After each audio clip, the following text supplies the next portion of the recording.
History of Persia is a Hopful Media podcast production. This holiday season, give yourself the gift of quick, easy, flavorful, and nutritious meals. Factor is America's #1 ready-to-eat meal delivery service, and they can help you eat well for breakfast, lunch, and dinner. Factor meals are chef-prepared, dietitian-approved, and delivered to your door, ready to eat. So you can save time and stay healthy while staying on top of all your holiday responsibilities. Cross meal prepping off your to-do list with 35-plus fresh, never-frozen meals that are hot and ready in just 2 minutes. Factor offers options to fit your lifestyle and preferences, whether it's calorie smart, vegan and veggie, or their protein plus option. This December, get Factor and enjoy eating well without the hassle. Just choose your meals and enjoy. Head to factormeals.com/Persia50 and use code Persia50 to get 50% off. That's code Persia50 at factormeals.com/Persia50 to get 50% off. It's coming. Your first 3-day weekend of the year. It's time you started taking your time off seriously. You already spend your week running around. Don't waste a long weekend running errands. Drizzly, the go-to app for drink delivery, helps ensure that you spend your free time the way it was meant to be. Download the Drizzly app or go to drizzly.com today, and you can compare prices on their huge selection of beer, wine, and spirits. Must be 21 and over. Not available in all locations.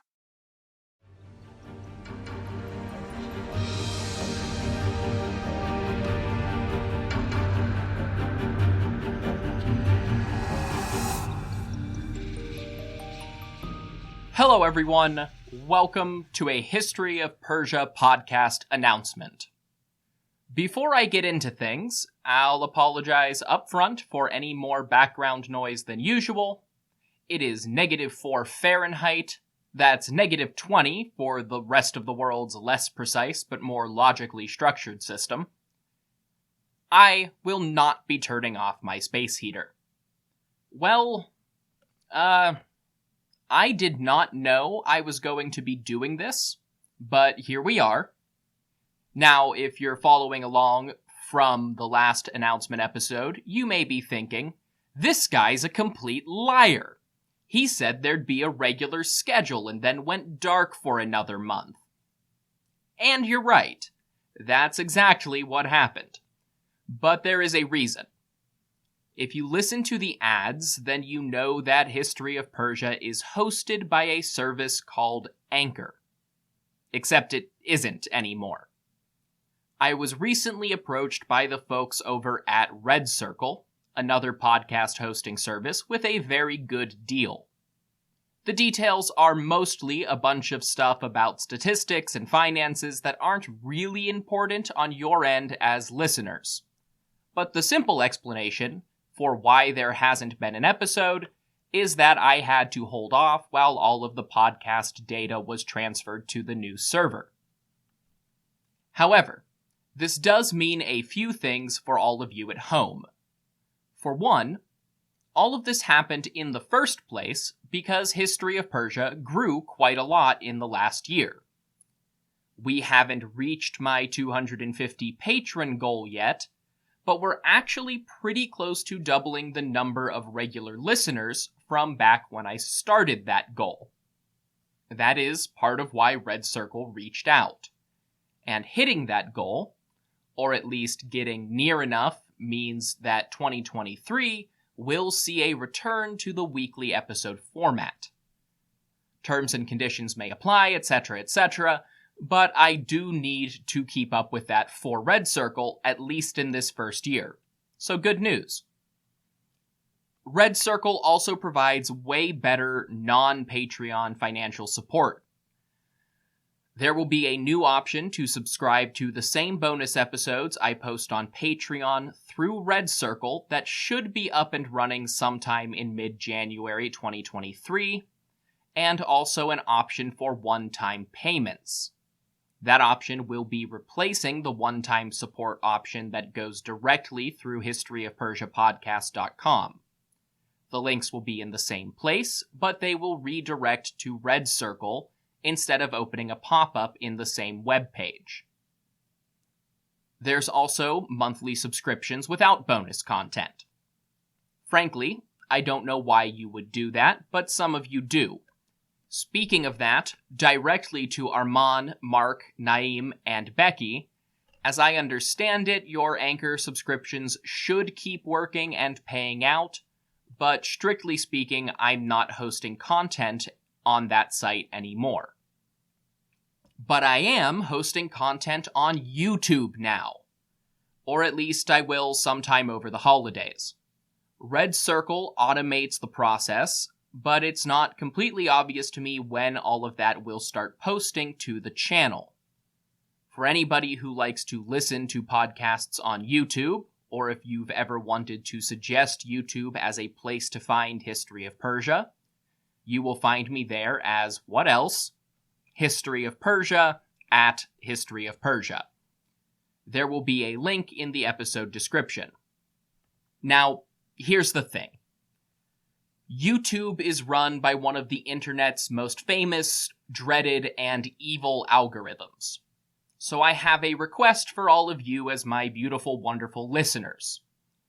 Please, please, please head over to YouTube to subscribe to History of Persia, like as many of the episodes as you can when they start populating, and maybe even listen to a few of them.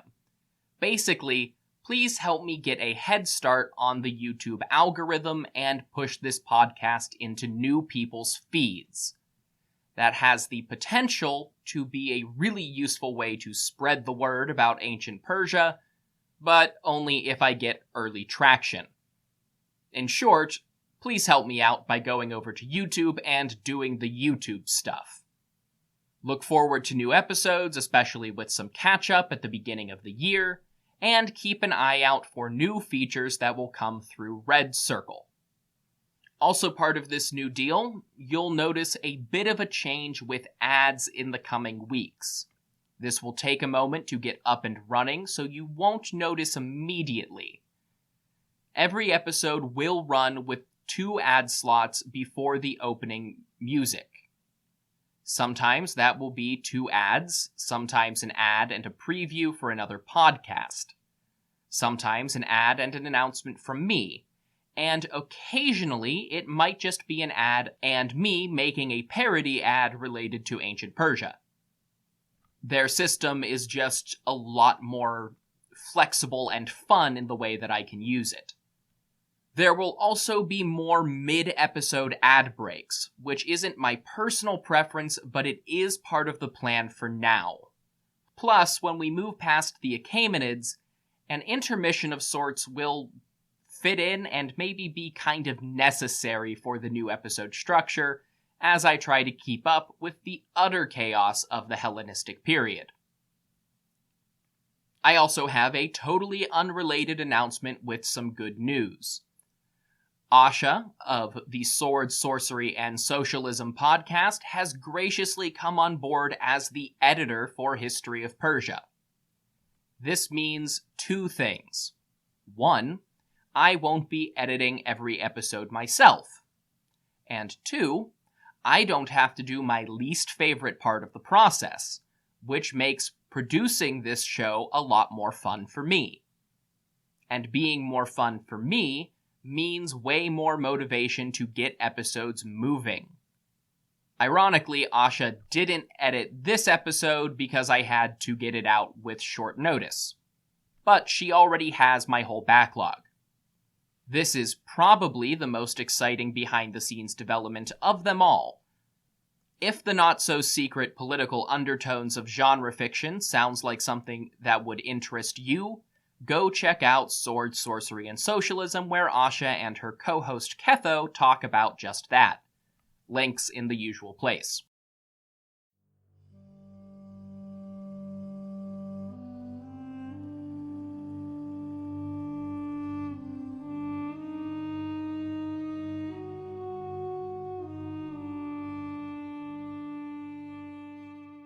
Happy New Year, everyone! If your New Year's resolution includes learning a new language, Maybe because you want to connect with friends and family, or maybe to add a new and useful skill to your resume, then Rosetta Stone is for you. Rosetta Stone is the most trusted language learning program with more than 30 years of experience behind it.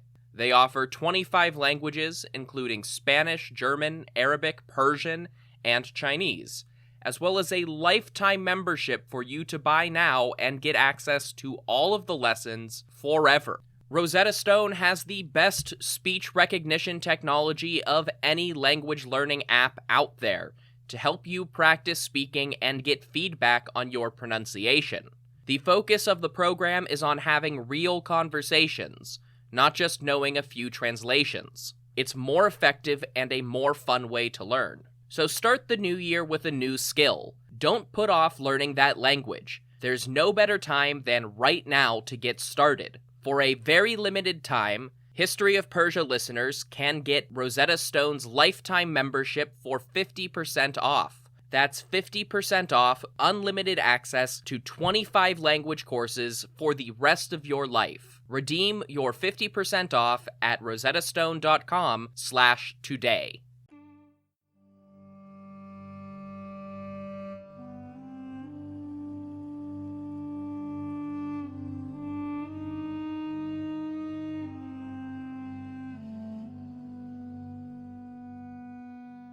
With all of that out of the way, I've been talking to you about the state of the podcast and how I make money.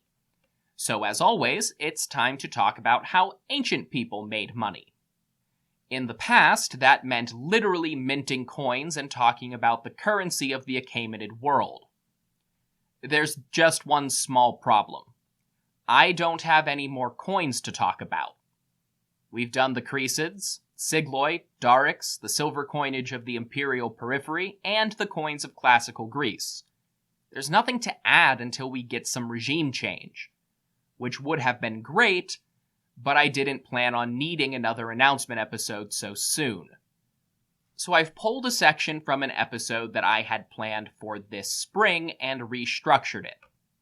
9 times out of 10, any book on the Achaemenid Empire will explain how currency wasn't widely used in the imperial heartland for most of the Achaemenid history. This is the 10th time. Kinda. Bizarrely, I'm actually talking about the conclusions of a paper by Dr. Paul Nastor from 1970, which were just never widely adopted or considered by Achaemenid studies more generally. In fact, Dr. Nastor's paper fell so far by the wayside that the same conclusions made headlines in the Tehran Times and several online history and archaeology magazines when they were independently suggested again by Sohaili Delshad, an Iranian archaeologist, in 2021. We're actually flipping back in time from the narrative here, all the way back to the period of the Persepolis archive tablets, specifically under Darius the Great and Xerxes the One That Matters. The vast majority of the Persepolis archive tablets only show workers receiving payment in kind. You lay stone or plaster a wall at Persepolis, you get some grain and wine. You tend the herds for Queen Artistine, you get some grain and wine. You ship building materials from Persepolis to Teoke. You get the idea. However, Nastor and Delshad's studies focus on a smaller collection of 33 tablets, mostly from the Treasury Archive dating to Xerxes' reign. Like most of the Persepolis tablets, these are administrative records detailing the rations and payment distributed to laborers known as kurtosh. Also, like most of the other tablets, this set is written in Elamite. Generally speaking, there is nothing about them that should garner any more attention or interest than thousands of other tablets. However, these records do have something unusual. Between 1/3 and 1/2 of the payment for some 1,348 people was paid in silver, while the remainder was the usual in-kind methods. This seems to have been especially common for stonemasons and plasterers, though it may just be that those were the primary construction jobs still going on in the palace complex by Xerxes' time. More interestingly, these payments were given in small amounts of silver, measured by weight, some as small as 1/18 of a shekel, or less than half a gram. As we've seen with Greek mercenaries who were being paid significantly more, this payment was probably distributed when the laborers earned enough to be paid in a more practical piece of silver that could be handled without tweezers. It's really not all that different from a modern paycheck. Then again, some Greek cities minted coins that were even smaller, so who knows?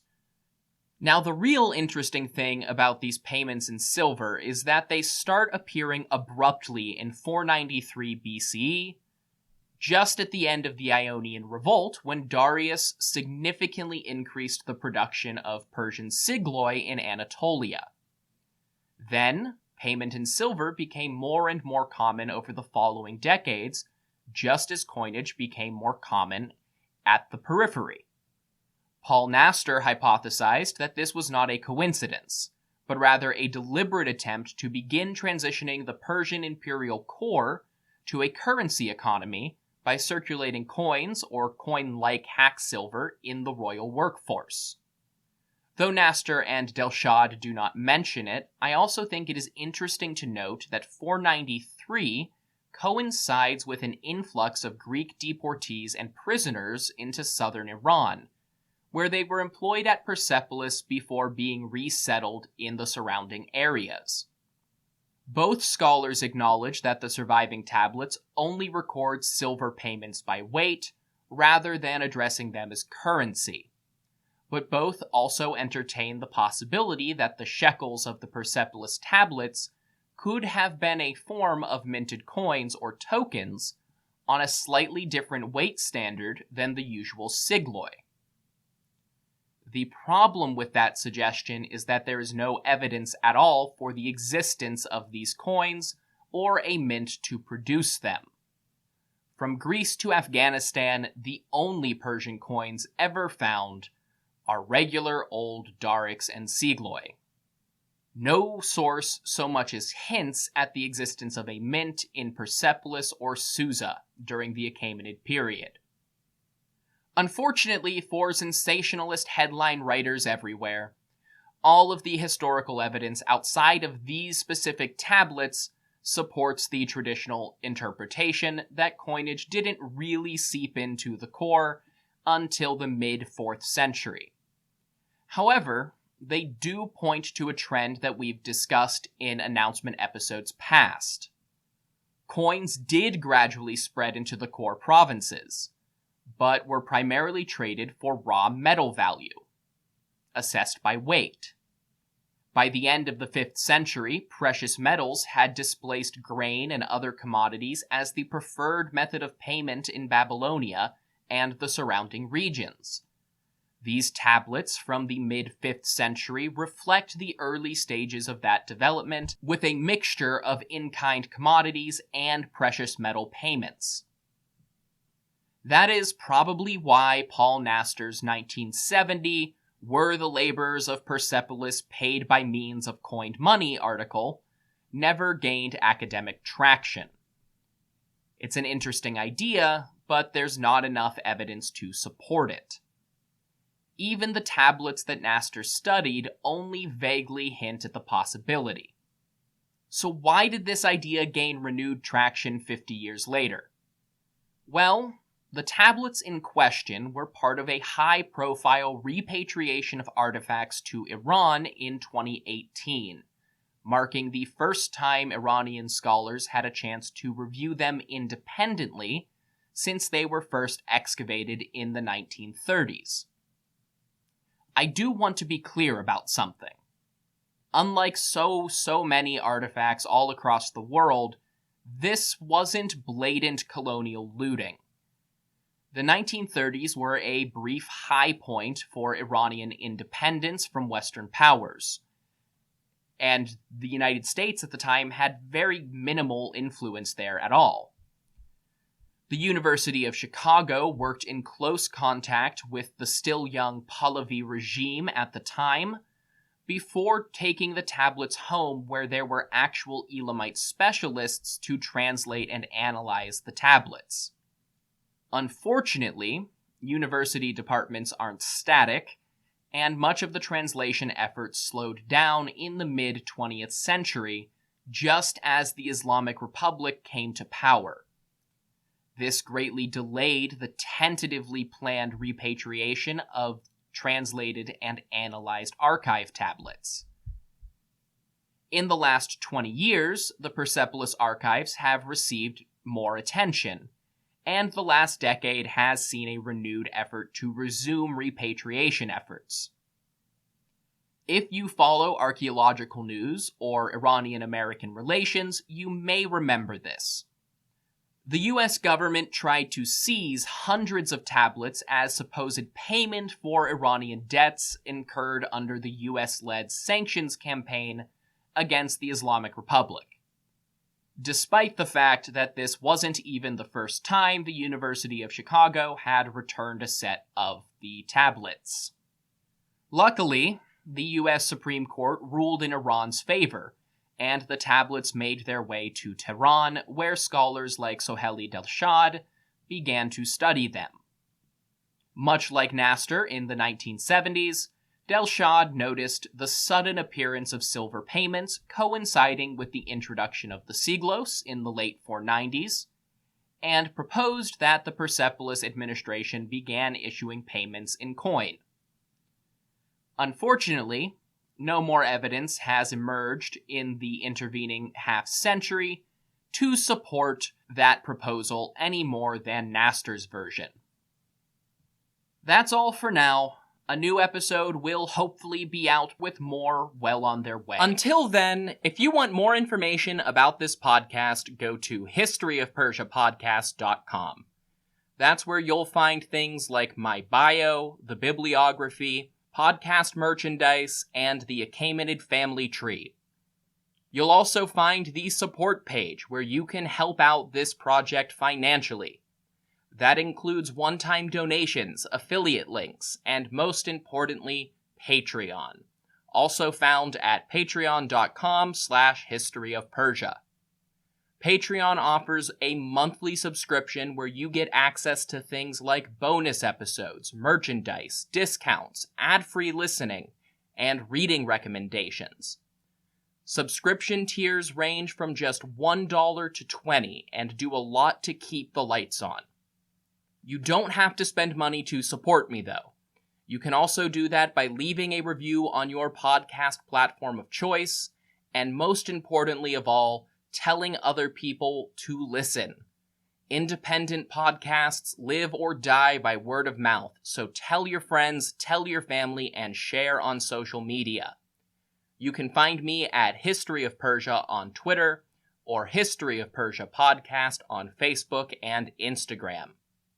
Until the next time, thank you all so much for listening to History of Persia.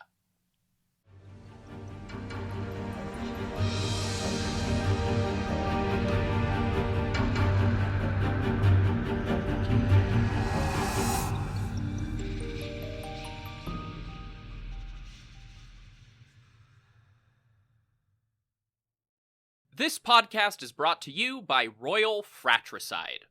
Attention, princes and kings! Does your empire have 1 million or more subjects? Do you feel like you would do a better job of leading the wayward masses than your idiot brother? Or perhaps you know that he has no right to rule because you were born at a better point in your father's life. Well then, I have a deal you can't pass up. Royal Fratricide. Simply attach 1 bottle of fratricide to the end of your spear and apply it liberally to any siblings you think might threaten your ability to claim the throne.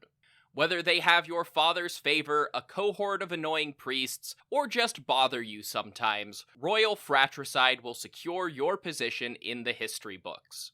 Go to historyofpersiapodcast.com/royal fratricide and use promo code BROTHERS to get 10% off your kingship today. Royal Fratricide does not take responsibility for any coups, plots, or usurpations resulting from use. This ad is to be considered parody. Hopful Media does not endorse X sides of any sort. Please stab responsibly.